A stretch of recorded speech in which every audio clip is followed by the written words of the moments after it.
Tres hermanas nativoamericanas desaparecieron en 1945 de un internado federal en Estados Unidos. Su desaparición pasó desapercibida para la mayoría durante aquellos tiempos convulsos, pero una persona, su hermano mayor biológico, jamás abandonó la búsqueda. 4 décadas más tarde, haría un descubrimiento perturbador, uno que cambiaría todo y revelaría una verdad oscura sobre lo que realmente estaba ocurriendo en esa etapa de la historia estadounidense. El viento del desierto arrastraba polvo y silencio sobre Dust Creek, Arizona. Allí estaba sentado Thomas Gray Elk, de 58 años, junto a su vieja caravana de 1971. Era 1985 y, tras 40 años de búsqueda, se había detenido aquí, cansado, quebrado, viviendo solo de los recuerdos. Aunque su verdadero nombre era Ashki Yazzie, en el internado lo rebautizaron como Tommy. En su regazo extendía un periódico amarillento con la reverencia de quien sostiene una reliquia. Aunque tenía 4 décadas de antigüedad, él lo trataba como si hubiese sido impreso ayer. El titular decía: «Internados indígenas, forjando el futuro brillante de América».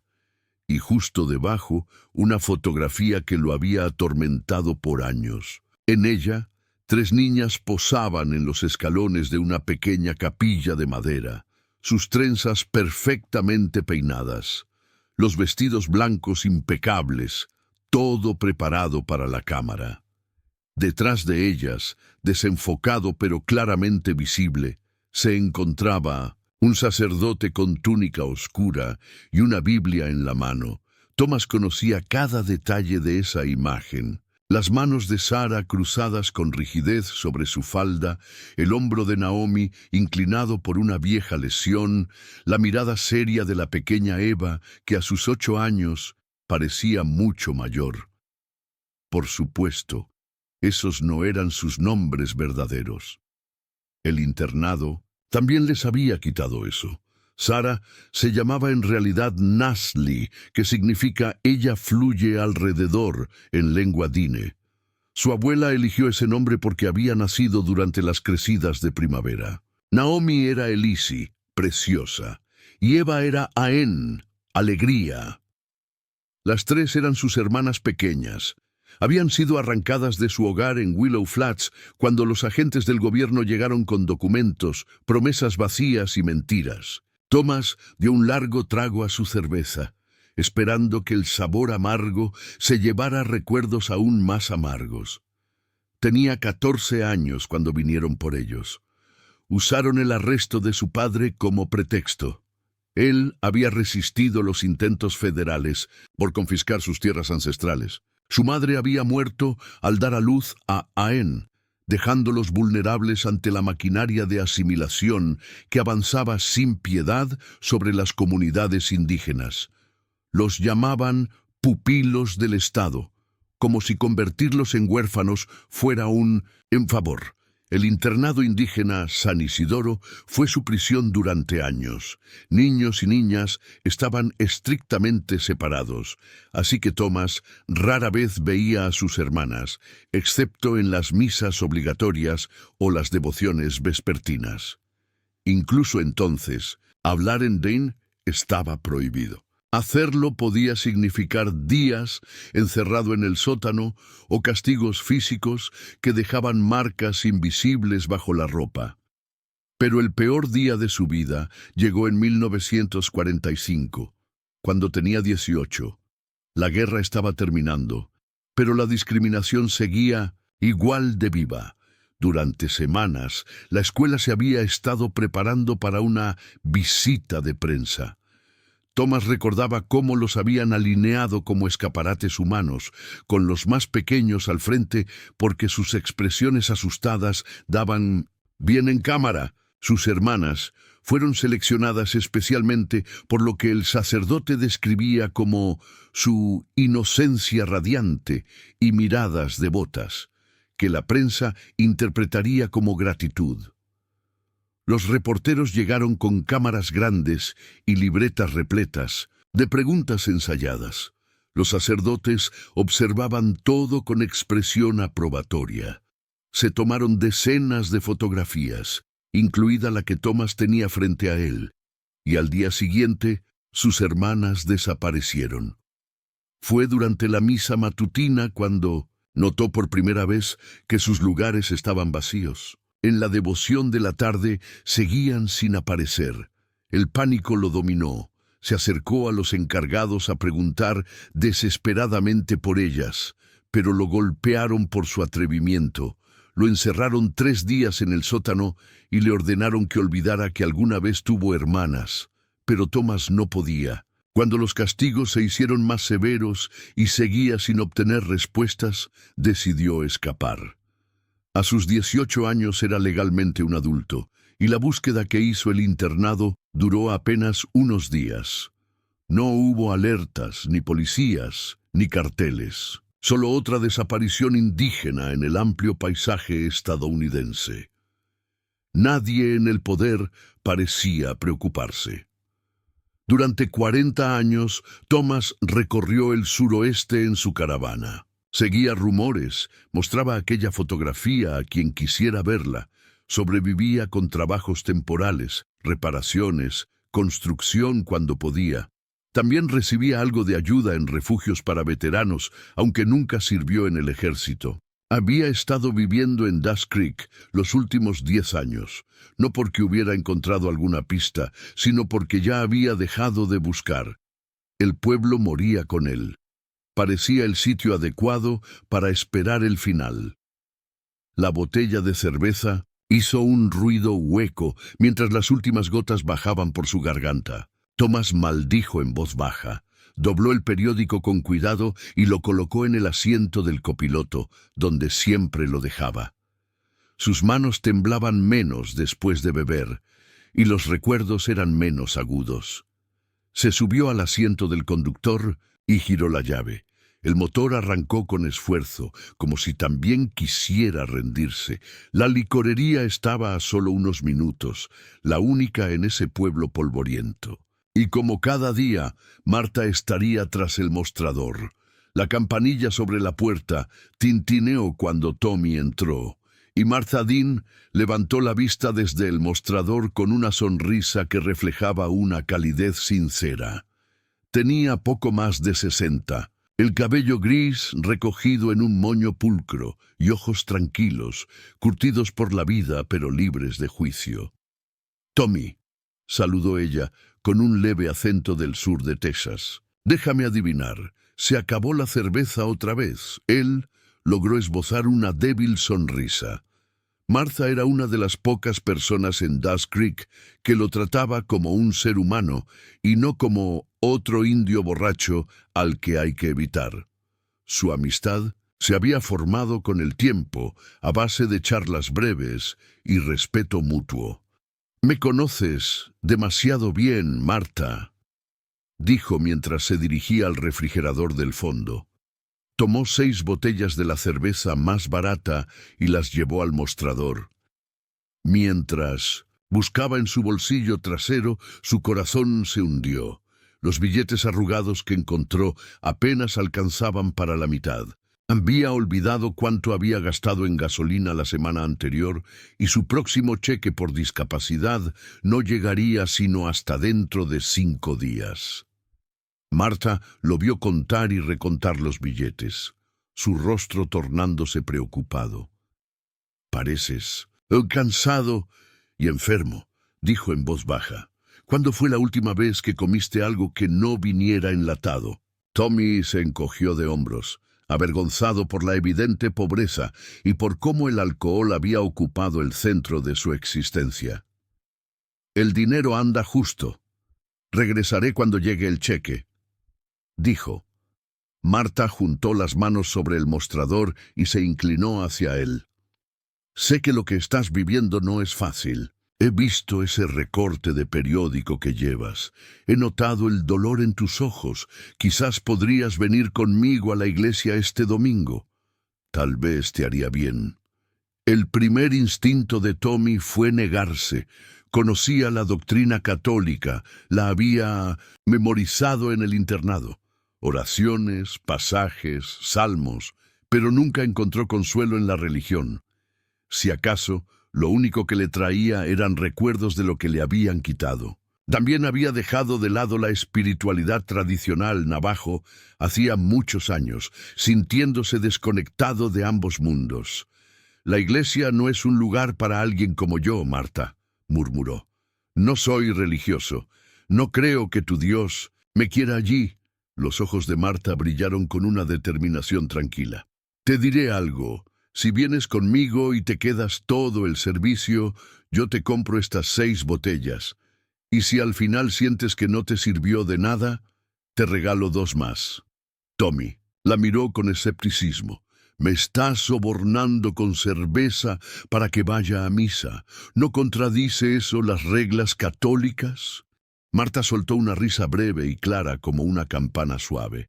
«Tal vez sí, pero hay gente que necesita un pequeño empujón para abrirse a nuevas posibilidades». La oferta era tentadora. 8 cervezas por sentarse 1 hora en la iglesia. Un buen trato, sobre todo porque no tenía ningún otro plan para el domingo. Y la sinceridad de Marta no era fácil de ignorar. «Está bien», dijo finalmente. «Pero que quede claro, lo hago por la cerveza, no por la redención. Al menos eres honesto», respondió ella con una sonrisa amplia. «El servicio empieza en 30 minutos en la parroquia de los Mártires del Desierto. Solo sigue la calle, en principal hacia las montañas, y gira a la izquierda cuando veas una cruz grande de madera. Puedes mantenerte sobrio media hora». Tommy pensó en pedir una sola botella para calmar los nervios, pero algo en la mirada de Marta lo hizo reconsiderar. «Está bien, está bien. Deberé allá». De regreso en su caravana, buscó entre sus escasas pertenencias algo que pudiera usar. Su camiseta menos sucia seguía estando manchada y vieja, pero serviría. Se lavó la cara con agua de una jarra plástica, se peinó con los dedos lo mejor que pudo y trató de estar presentable. Conduciendo hacia la parroquia, se preguntaba qué estaba haciendo. El edificio era sencillo, con paredes de adobe y una cruz de madera sobre la entrada. Varios autos estaban estacionados en el lote de grava. Personas vestidas con ropa dominical caminaban hacia la puerta. Tommy aparcó su caravana junto a un sedán impecable, sintiéndose incómodo por el contraste. Marta apareció justo cuando él bajaba, su expresión iluminada por una alegría genuina.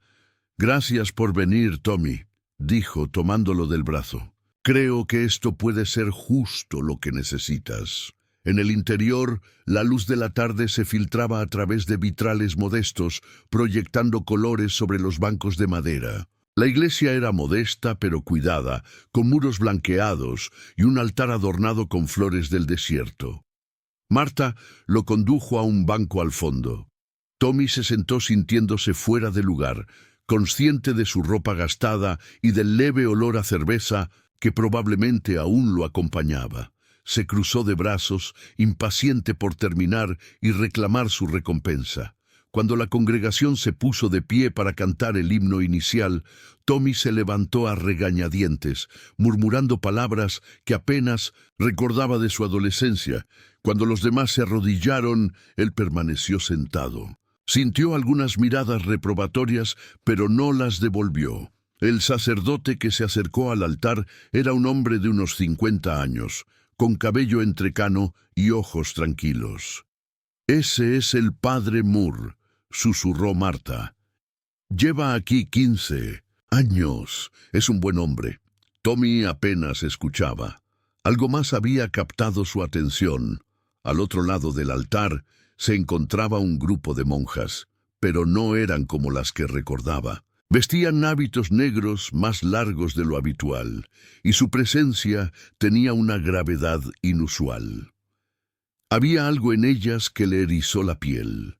Sus rostros, parcialmente ocultos por los tocados, mostraban rasgos familiares, demasiado familiares. Muchas de ellas eran claramente indígenas. Sintió que el pecho se le apretaba con una emoción inesperada. El sermón del padre Moore se deslizaba sobre Tommy como un murmullo lejano. Captó frases sueltas sobre fe y perseverancia, sobre cómo los planes divinos a veces se revelan en formas inesperadas, pero su atención volvía una y otra vez al grupo de monjas junto al altar. Había una quietud en ellas que resultaba casi inquietante, como si no fueran personas vivas, sino figuras inmóviles. Cuando el servicio estaba por terminar, el padre Moore hizo un anuncio que lo obligó a concentrarse. Antes de despedirnos, quiero presentarles una oportunidad especial. Las hermanas de la Orden de Santa Teresa están visitando nuestra parroquia como parte de su gira anual por las iglesias del estado. Están aquí para ofrecer oraciones de sanación. Quien sienta necesidad de oración puede acercarse a solicitarla. Marta le dio un suave codazo a Tommy. Deberías acercarte. No puede hacerte daño. Tommy negó con la cabeza. Vamos, ya cumplí con mi parte del trato. Entonces, volvamos a la tienda, dijo Marta, sin discutir. Mientras se dirigían hacia la salida, el padre Moore se les acercó. Saludó cálidamente. «Y Marta, qué gusto verte. ¿Y a quién has traído hoy?» «Este es Tommy», respondió ella. Mi amigo, el sacerdote, le tendió la mano con amabilidad genuina. «Bienvenido, Tomás. No recuerdo haberlo visto antes en nuestros servicios». «Hace mucho que no vengo a una iglesia», dijo Tommy, aceptando el apretón de manos. «Cuando era joven, iba a misa en el internado. Aprendí muchas oraciones, pero nunca encontré consuelo. En ellas, algo en su tono captó la atención del sacerdote, que pareció percibir una carga más profunda tras sus palabras. Siguieron conversando, y contra todo pronóstico Tommy comenzó a abrirse. Habló de su alcoholismo, de su dolor, de una tristeza persistente que nunca desaparecía del todo. No mencionó a sus hermanas. Esa herida seguía siendo demasiado íntima. El padre Moore escuchó con atención, sin interrumpir. Luego habló en voz baja sobre las hermanas visitantes. Las hermanas de Santa Teresa llevan una vida de oración estricta, explicó. Han hecho votos de silencio y no interactúan con el público salvo en estas visitas anuales. Pero cualquiera puede acercarse. No hay que hablar. Solo escribe tu petición en un formulario, enciende una vela y deposítalo en la caja. Ellas lo llevan a su monasterio y rezan por cada intención. Después responden en el reverso del formulario. La iglesia te lo devuelve. Tommy arqueó una ceja intrigado. ¿Entonces escriben exactamente lo que Dios les dice? Así es, confirmó el padre Moore. No es algo común, pero ha ayudado a mucha gente. Marta volvió a animarlo, y a pesar de sí mismo, Tommy sintió curiosidad. Tal vez podría preguntar por sus hermanas. No perdía nada. Se acercó al frente de la iglesia. En una mesita había formularios y un bolígrafo. Su escritura era inestable, mientras llenaba su nombre y redactaba su petición.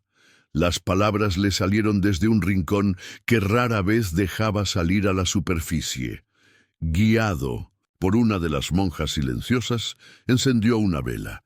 La llama temblaba en el aire quieto. Se persignó torpemente, gesto olvidado que ahora le parecía ajeno. Se acercó a la caja de madera donde varias monjas esperaban en silencio.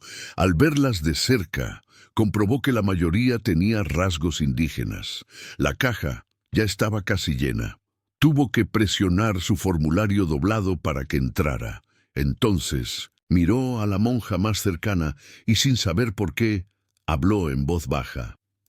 Si tienen razón, si su Dios es más fuerte que nuestros antiguos espíritus, entonces debería poder decirme dónde están mis 3 hermanas desaparecidas. Si lo hace, seré católico por el resto de mi vida. Esperó alguna señal. Ninguna de las monjas reaccionó, pero algo en sus ojos cambió sutilmente al oír la palabra hermanas. ¿Empatía? ¿Reconocimiento? No estaba seguro. Se giró para volver con Marta y el padre Moore, pero no pudo. evitar mirar una vez más por encima del hombro. Vio a la misma monja que lo había escuchado levantar la caja de oraciones para llevarla a una habitación lateral. Cojeaba visiblemente. Su pierna derecha parecía débil y casi tropezó con el peso. Cuando llegó a la puerta y la abrió, una ráfaga de viento le levantó el hábito. Por un momento, Tommy tuvo una visión clara de su sien izquierda. Una cicatriz gruesa, elevada, corría desde la sien hacia la mandíbula. El corazón de Tommy dio un vuelco. Naomi tenía una cicatriz igual, resultado de una paliza que recibió al intentar proteger a Eva de una monja violenta en el internado. Recordaba claramente cuando Naomi le susurró la historia semanas después, temblando de miedo. Intentó llamar su nombre. Abrió la boca para hablar, pero la puerta se cerró antes de que pudiera decir algo. El momento se fue. Quedó de pie en medio del pasillo, helado, el corazón retumbando con una mezcla de incredulidad y esperanza. Una de las hermanas se le acercó en silencio y le indicó con la mano que avanzara. Había una fila detrás de él. Murmuró una disculpa y caminó de regreso con Marta y el padre Moore, todavía aturdido por lo que había presenciado. «Perdón por la demora», dijo con la voz temblorosa. «Vi a una de las monjas cojeando y me recordó algo del pasado». El padre Moore frunció el ceño. «¿Se encuentra bien? Está muy pálido». Tommy respiró hondo. Sabía que era hora de hablar. «Padre, necesito contarle algo. Tenía 3 hermanas. Desaparecieron hace 40 años. Se las llevaron de un internado llamado San Isidoro, cerca de Willow Flats». Los ojos del sacerdote se agrandaron. «¿Qué les pasó?» «Fue en 1945», dijo Tommy. Vinieron reporteros a tomar fotos para mostrar lo bien que funcionaba el programa de asimilación. Al día siguiente, mis hermanas desaparecieron. Nadie me dio explicaciones. Cuando insistí, me golpearon, me encerraron. Tomó una pausa para encontrar fuerza. Regresé al internado años después. Estaba abandonado.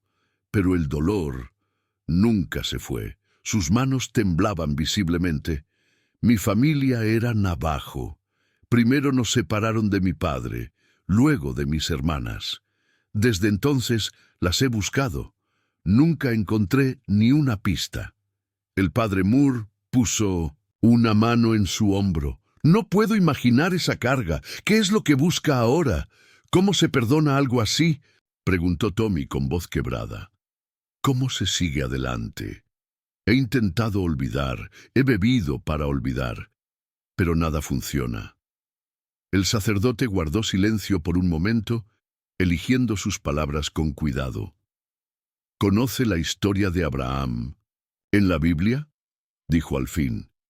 «Esperó años por el cumplimiento de una promesa. Tuvo que tener fe incluso cuando todo parecía perdido. A veces, la respuesta de Dios llega cuando menos lo esperamos». Señaló la caja de oraciones. Tal vez esa sea la forma en que Dios finalmente le hable sobre sus hermanas. Tommy sintió una chispa de esperanza, pero también muchas preguntas. «Padre, ¿quién fundó esa orden? ¿Por qué la mayoría de esas monjas son indígenas? ¿Dónde está su monasterio?». La expresión del padre Moore cambió. Se volvió mucho más reservado. «El fundador fue el padre Edmund, ya fallecido. Su hijo, el padre Edmund II, continúa su labor. Pero no se puede hablar mucho de eso. Es una misión privada. Las hermanas viven en clausura. No aceptan visitantes. Nadie sabe exactamente dónde está su monasterio». Tommy notó que el sacerdote no estaba dispuesto a decir más. Marta intervino para romper el silencio. «Bueno, Tommy, es hora de cumplir con mi parte del trato», dijo con una sonrisa. Se despidieron del padre Moore y salieron juntos. El calor de la tarde aún vibraba sobre la grava cuando regresaron a sus vehículos. «Nos vemos en la tienda», dijo Marta subiendo a su auto. Tommy condujo su caravana por las calles secas de Dust Creek, su mente atrapada en lo que acababa de vivir. En la licorería, Marta cumplió su promesa. Le entregó 8 botellas de cerveza y una advertencia amable. Trata de no tomártelas todas hoy, y tal vez podríamos volver a ir a misa la próxima semana. Tommy asintió distraído. Sus pensamientos, aún enfocados en la monja cojeando y aquella cicatriz inconfundible. De regreso en su caravana, notó un papel atascado bajo el limpia parabrisas. Era un folleto, impreso a todo color, anunciando la gira anual de las Hermanas de Santa Teresa. Incluía un calendario con las próximas visitas a diversas iglesias del estado durante las siguientes semanas. Lo dobló sin leerlo del todo y abrió una de las cervezas. Mientras el motor de la caravana cobraba vida y tomaba un largo trago, pasó una vez más frente a la parroquia. Esta vez vio a las 5 monjas saliendo por la puerta trasera y subiendo a una camioneta blanca sencilla. Un joven voluntario de 1800. La iglesia cargaba cajas al compartimento trasero, presumiblemente con las peticiones de oración. La curiosidad venció la rutina. Tommy sacó de nuevo el folleto, con la esperanza de encontrar una dirección del monasterio, pero no había ninguna. Solo instrucciones para asistir a las iglesias incluidas en su recorrido. El padre Moore había sido claro: no darían la ubicación del monasterio, así que Tommy tomó una decisión impulsiva. Seguiría la camioneta. Tal vez allí encontraría respuestas. Tal vez, incluso a sus hermanas, se mantuvo a distancia, dejando varios vehículos de espacio entre ellos para no ser detectado. La camioneta se dirigió hacia el este, hacia las colinas. A medida que avanzaban, el paisaje se volvía cada vez más desolado. Arbustos secos, pasto amarillo, viejas cercas y algunas granjas abandonadas. Tras cerca de 1 hora de camino, Tommy vio algo inesperado en la distancia, un complejo cercado, de apariencia severa, con rejas altas cubiertas por lo que parecían banderas de oración en vez de alambre de púas. Una puerta robusta protegía el acceso y junto a ella una caseta vigilada. Tommy estacionó detrás de unos matorrales, bien oculto. Observó cómo la camioneta blanca se detenía. Un joven indígena salió de la garita, vigilante, escaneó el área con recelo y abrió la reja para dejar pasar el vehículo. Desde su escondite, Tommy examinó el lugar. No se parecía en nada a un monasterio. Los edificios eran austeros, funcionales, más parecidos a una instalación gubernamental o un centro cerrado que a un lugar de oración. El guardia armado y la cerca reforzaban esa impresión. Esperó. Nada se movía detrás de la cerca, salvo las banderas ondeando al viento. En su caravana abrió un compartimiento bajo su litera. De ahí sacó una vieja caja de puros, descolorida y gastada. La había llevado con él por 4 décadas.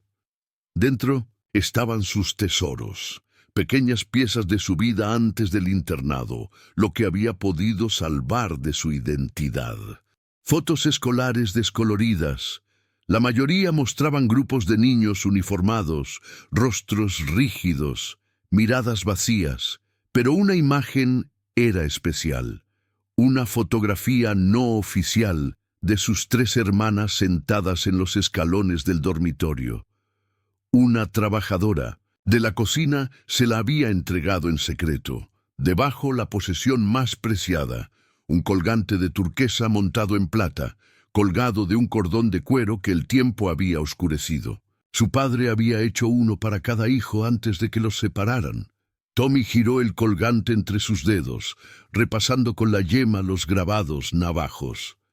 En la parte trasera, su nombre original, Ashki Yassi. El último objeto en la caja era un menú viejo del internado, apenas una hoja barata, pero en el reverso había algo que valía más. Un dibujo. Lo había hecho a lápiz, de memoria, durante una noche sin dormir. Las tres hermanas, Naomi trenzando el cabello de Eva mientras Sara cantaba sentada cerca. Una imagen de afecto que había sobrevivido al silencio del internado. Tommy comparó el dibujo con el rostro de la monja cojeando, los ojos, la forma de la boca y la cicatriz. Era ella, tenía que ser ella. Un chirrido lo sacó de su trance. La puerta del complejo se abría otra vez. Un sedán salía. En ese breve instante, Tommy alcanzó a ver el interior del recinto. Dos figuras con hábitos negros estaban cerca del edificio principal. Se abrazaban. Una parecía secarse las lágrimas, mientras la otra le acariciaba la espalda. Una tercera figura, vestida con ropa común, salió y las condujo de regreso al edificio. Luego la puerta se cerró. Tommy frunció el ceño, inquieto. ¿Por qué lloraban? No estaba borracho, solo había tomado una cerveza. El sedán desapareció por la carretera. Tommy, sin dudar más, colgó su colgante al cuello y salió de la caravana. Caminó hacia la entrada, cruzando el terreno rocoso. El guardia salió al verlo. Llevaba una radio colgando del hombro. «No puedes estar aquí», dijo con voz firme. «Esto es propiedad privada». Tommy levantó las manos. «No vengo a causar problemas. Solo quiero saber si este es el monasterio de las hermanas de Santa Teresa. Quiero hablar con el padre Edmund». Los ojos del joven se entrecerraron. «¿Quién eres y por qué buscas al padre Edmund? Su oficina no está aquí. Está en San Eugenio. Solo las hermanas viven en este lugar». Tommy no respondió. En cambio, sacó el colgante de turquesa de debajo de su camisa. Lo dejó brillar a la luz. El guardia lo reconoció de inmediato. Ambos hombres, ambos indígenas, se miraron en silencio. Sabían lo que significaba. «No puedo decir mucho», murmuró el guardia, bajando el tono. «Aunque seas uno de los nuestros, pero si quieres respuestas, tienes que ir a San Eugenio. La oficina del padre Edmund está allí. Sigue por ese camino, unas 30 millas». Miró nervioso hacia el edificio. «No digas que yo te mandé. Y vete. Este no es un buen lugar para un hombre como tú». Tommy asintió y se dio la vuelta, pero se detuvo. «Hermano, las hermanas aquí están bien. Vi a varias hoy. Todas eran indígenas como nosotros. Vi a 2 llorando hace unos minutos. ¿Están seguras aquí o están atrapadas?» El rostro del vigilante se endureció, pero había miedo en sus ojos. «Todos aquí tenemos un papel. El mío es callar y proteger a quienes me importan. Es todo lo que puedo decir». Su voz se tornó más urgente. «Vete, ya hice más de lo que debía». El viaje a San Eugenio lo llevó por caminos montañosos que serpenteaban entre formaciones de roca rojiza y matorrales secos. A medida que la caravana subía, el aire se volvía ligeramente más fresco, pero el sol seguía golpeando con fuerza desde lo alto. Cuando finalmente llegó a las afueras del pueblo, Tommy sintió una extraña sensación de familiaridad. Había algo en el paisaje, en la disposición de los edificios encaramados en la ladera, que le parecía conocido. Conduciendo por la calle principal, lo confirmó. Varios letreros antiguos aún llevaban el nombre original del pueblo, Cañón Seco. Tommy se detuvo frente a uno, la memoria regresando como un golpe. Había estado allí 20 años atrás, durante una de sus búsquedas desesperadas. En aquel entonces conoció a un investigador que recolectaba plantas en las montañas. Había casi caído en un barranco y Tommy lo salvó, agarrándolo del brazo. Aquel hombre le dijo que si algún día necesitaba ayuda, podía buscarlo. Sacudió ese recuerdo. Ahora tenía una tarea más urgente. Buscó la oficina del padre Edmund. Su tanque de gasolina estaba casi vacío y apenas tenía suficiente dinero para llenarlo para el viaje de regreso. Pensó en comprar un mapa, pero no podía permitirse el gasto. En lugar de eso, se detuvo en varios negocios a preguntar direcciones. describiendo lo que le había dicho el guardia. Después de casi una hora, encontró el lugar. Una casa de un solo piso, discreta, con paredes de adobe y techo de tejas. No parecía una oficina religiosa. Era el tipo de casa que cualquier familia de clase media podría tener. Frente a ella estaba estacionado el mismo sedán que había salido del complejo. Tommy estacionó su caravana al otro lado de la calle y observó el coche. A través de las ventanas pudo ver que estaba vacío, pero el capó aún estaba caliente. Inspiró hondo, tocó su colgante para darse fuerza y caminó hacia la puerta principal. Golpeó con firmeza. «¿Hola?», llamó. «Padre Edmund, quiero hablar con usted sobre el monasterio». La puerta se abrió unos centímetros con su golpe, sin estar cerrada con llave. Entró con cautela. «¿Hay alguien aquí? No quiero molestar. Solo quiero hablar». Nadie respondió. La casa era silenciosa, pero algo no estaba bien. En el suelo de la entrada había marcas de tierra, como si alguien hubiera sido arrastrado, rayas largas de polvo y manchas que se extendían hacia un pasillo interior. En las paredes, marcas rojas, como arañazos de uñas. El rastro llevaba hacia la parte trasera de la casa. Una puerta trasera estaba abierta. Daba a un patio rocoso, donde una escalera tallada en la propia piedra descendía hacia una especie de sótano o cueva. Desde allí, Tommy escuchó sonidos que le helaron la sangre. El llanto desesperado de una mujer, el chasquido de un látigo y una voz masculina recitando versículos bíblicos con tono amenazante. El Señor castiga a los impíos y derriba a los ídolos falsos. La disciplina purifica el alma. Tommy se acercó en silencio al borde de la abertura. Vio luz de velas y sombras moviéndose sobre las paredes. Cuando una figura apareció, alguien con túnicas religiosas subiendo por los escalones, supo que había encontrado algo mucho más siniestro de lo que había imaginado. No era un lugar de oración, era un sitio de abuso. Dio media vuelta y corrió. Salió por la puerta principal, arrancó su caravana con manos temblorosas y se dirigió al centro del pueblo. Encontró la comisaría sin dificultad, un edificio pequeño con 2 patrullas aparcadas al frente. Entró de golpe, aún sacudido. El interior olía a café rancio y humo de cigarro. 2 oficiales levantaron la vista desde sus escritorios. «Necesito denunciar un crimen», dijo sin aliento. «Una mujer está siendo torturada en un sótano en la casa del padre Edmund». Escuché gritos. «Hay que ir ahora». Uno de los agentes, un hombre robusto de cabello gris y una placa de sheriff, lo miró con desdén. «Tranquilízate, jefe. ¿Cuál es tu nombre y qué estás diciendo exactamente?» Tommy relató lo que había visto. Las marcas en el suelo, los sonidos de abuso, las oraciones recitadas como castigo. A medida que hablaba, las expresiones de los oficiales se volvían cada vez más escépticas.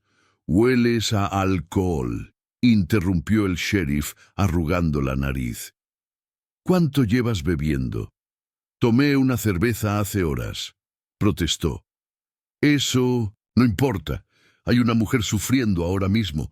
«Espera un momento», intervino el agente más joven. «¿Dices que fue en la casa del padre Edmund?» «Sí. Escuchen, sé cómo suena, pero lo vi». El sheriff se levantó de golpe, el rostro enrojecido. «Escucha bien, indio loco. El padre Edmund es uno de los hombres más respetados de este pueblo. No haría daño a nadie, y esas monjas de las que hablas están perfectamente a salvo en su monasterio. Nadie las ha visto en el pueblo». Tommy sintió que se le venía el mundo abajo. «Por favor, solo manden a alguien. 5 minutos. Revisen la casa».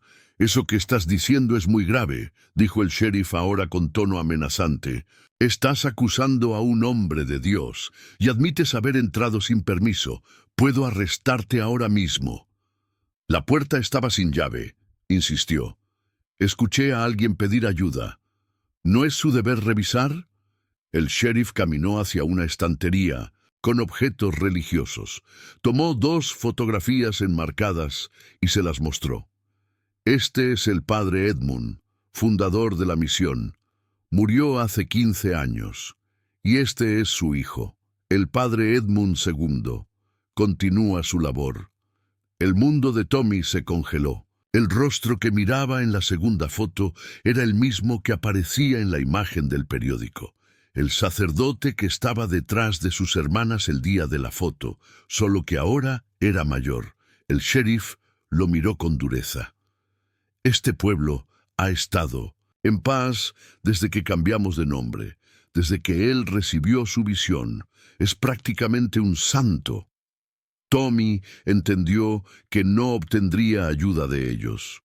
Las autoridades estaban completamente alineadas con el sacerdote. «Te lo diré una vez más», dijo el sheriff. «Lárgate de este pueblo y no regreses. Si haces otra acusación como esta, te encierro por perturbar el orden». Tommy salió con las manos temblando. En su caravana intentó calmarse. No podía quedarse de brazos cruzados. Condujo hasta una gasolinera cercana y encontró un teléfono público. De la guantera sacó su libreta de direcciones, ajada por los años. Buscó el número de un nombre que había guardado durante décadas. Clyde Jassy, el investigador al que había salvado la vida hacía 20 años. Marcó. Esperó. Al tercer timbrazo, una voz contestó. «Residencia Jassy. Clyde, soy Tommy. Thomas Gray Elk. Nos conocimos hace años, cerca de Cañón Seco. Te saqué de un barranco. Dijiste que si alguna vez necesitaba algo». Hubo una pausa. «Tommy, por el amor de... ¿Estás en esta zona?» «Estoy en San Eugenio. Necesito tu ayuda. Creo que encontré algo sobre mis hermanas. Y también algo terrible. Un sacerdote. Tortura a mujeres». Lo vi, la voz de Clyde se tornó seria.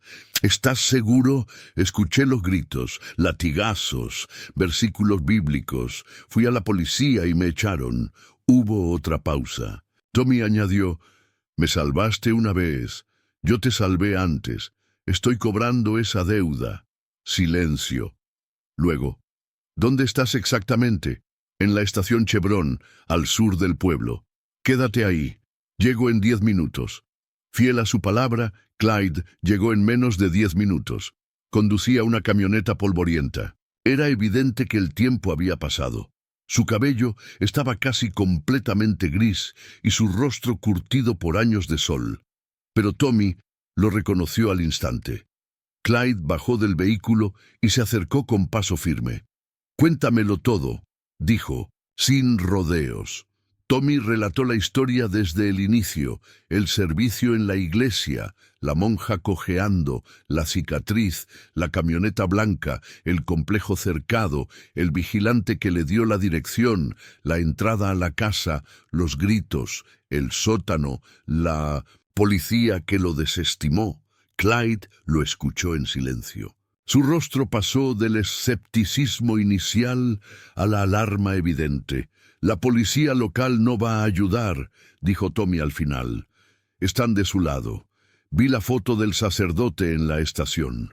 Es el mismo hombre que estaba en el internado de mis hermanas hace 40 años». «El mismo punto», Clyde asintió con gravedad. «Entonces necesitamos contactar a alguien con autoridad fuera de aquí. El Departamento de Policía de la Nación Navajo tiene jurisdicción si hay miembros tribales involucrados. Mi primo Joe trabaja con Center City. Ellos se encargan de la coordinación con agencias locales. Déjame llamarlo». Entró a la gasolinera para usar el teléfono. Tommy esperó afuera, nervioso. El sol comenzaba a bajar detrás de las colinas, alargando las sombras en el paisaje desértico. 15 minutos después, Clyde salió con una expresión seria. «Joe viene en camino. Trae un equipo. Dijo que una situación como esta requiere acción inmediata, especialmente si hay mujeres indígenas desaparecidas. Nos encontraremos con ellos cerca de la casa, pero nos pidió que no nos acerquemos, que esperemos. Ellos se encargan». Tenemos que estar allí, dijo Tommy. Si esa mujer es Naomi, necesito saberlo. Decidieron dejar la caravana de Tommy y tomar la camioneta de Clyde menos visible. Mientras conducían hacia la casa del sacerdote, el corazón de Tommy latía con fuerza. Después de tanto tiempo, de tanta búsqueda, tal vez las respuestas finalmente estaban cerca, aunque lo que había visto era más aterrador de lo que jamás imaginó. Estacionaron la camioneta detrás de unos arbustos secos, a unos 100 metros de la casa. Desde allí podían observar sin ser vistos. El sedán seguía estacionado al frente. Había luces encendidas en las ventanas. Allí, susurró Clyde. Dos hombres con ropa blanca, similar a la de algunas órdenes religiosas, llevaban a una mujer desmayada hacia el coche. Incluso desde la distancia, Tommy pudo ver que ella llevaba un hábito negro. Su cabeza colgaba hacia un lado, su rostro manchado de sangre. Los hombres luchaban para sostener su peso. «Está herida», dijo Tommy conteniendo la respiración. «Mírala, la cara». Tenía la nariz y mejillas ensangrentadas. Apenas parecía consciente. Pero entonces el sonido de sirenas rompió el silencio. 3 vehículos aparecieron por el camino. 2 patrullas del departamento de policía navajo y una SUV sin marcas. «Ese es Joe», señaló Clyde. Tommy y él salieron de su escondite y caminaron hacia la escena. Joe, un hombre de unos 40 años, alto, con uniforme tribal, se les acercó. La situación fue tensa desde el principio. El padre Edmund salió de la casa. Su rostro era el de un hombre atrapado, pero aún lleno de falsa autoridad. «Esta propiedad es de la Iglesia Católica», declaró con voz firme. «No tienen jurisdicción aquí. Esta mujer es parte de nuestra comunidad religiosa. Está recibiendo atención espiritual». «Señor», respondió Joe, «tenemos una denuncia por agresión y posible secuestro. La mujer es miembro de una nación tribal. Debemos hablar con ella y registrar el lugar». Poco después llegó también la policía local, claramente incómoda ante la intervención.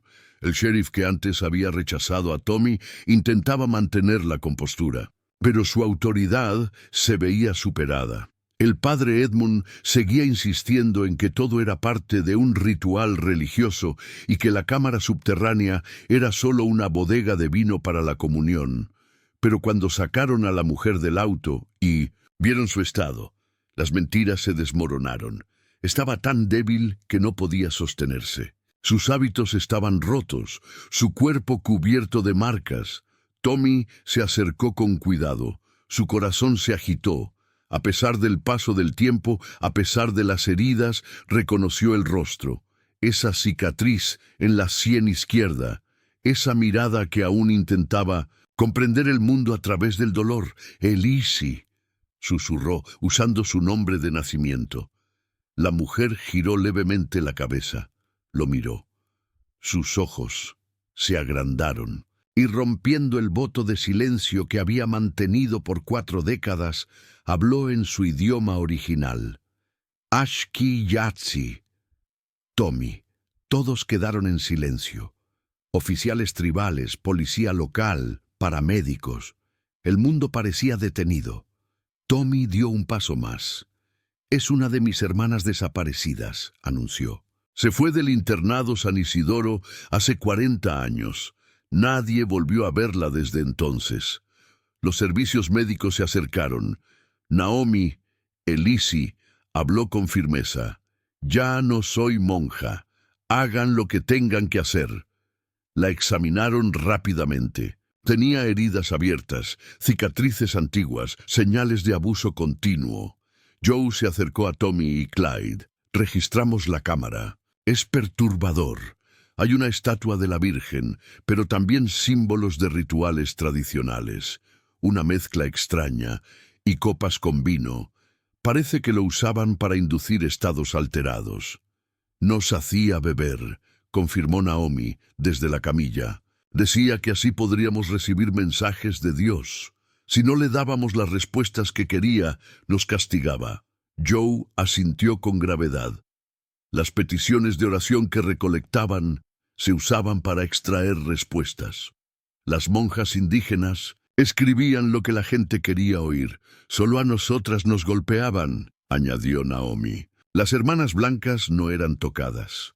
Tommy tomó su mano. ¿Y Sara y Eva? Están en el monasterio, dijo en voz baja. Aprendieron a obedecer, a escribir los mensajes que querían recibir. Así evitaban los castigos. Tommy recordó entonces las dos figuras abrazadas que vio más temprano, las lágrimas, las miradas de consuelo. Creo que las vi, dijo, en la entrada del complejo. Ese lugar nunca pareció un monasterio, dijo Clyde. Joe puso una mano en el hombro de Tommy. Vamos a coordinarnos con las autoridades estatales. Vamos a traerlas, y ustedes irán juntos al hospital. Tommy subió con Naomi en la ambulancia. Clyde los siguió en su camioneta. Mientras cruzaban el desierto hacia el hospital regional, con las sirenas iluminando el anochecer, Tommy sintió algo nuevo, una esperanza que no sentía desde hacía 40 años. La sala de espera del hospital regional era un espacio frío y sin alma, con sillas de plástico duro y ese olor antiséptico que parecía impregnarlo todo. Tommy se sentó junto a Clyde, los dos aún procesando lo ocurrido. Naomi había sido llevada directamente al área de emergencias y el equipo médico trabajaba para estabilizarla. Una vida por una vida, murmuró Tommy, mirando sus manos. Yo te salvé, y ahora tú me ayudaste a salvar a mis hermanas. Así, debe ser, respondió Clyde con calma. Hombres navajos cuidando de los suyos cuando más importa. Pasaron la siguiente hora poniéndose al día. Clyde le contó que había seguido su carrera como investigador botánico y que ahora vivía en Albuquerque con su esposa y 2 hijos. Siempre había recordado aquel día en las montañas. Se preguntaba si Tommy seguiría buscando, si habría encontrado alguna pista, y ahora aquí estaban. Nunca dejé de buscar, dijo Tommy.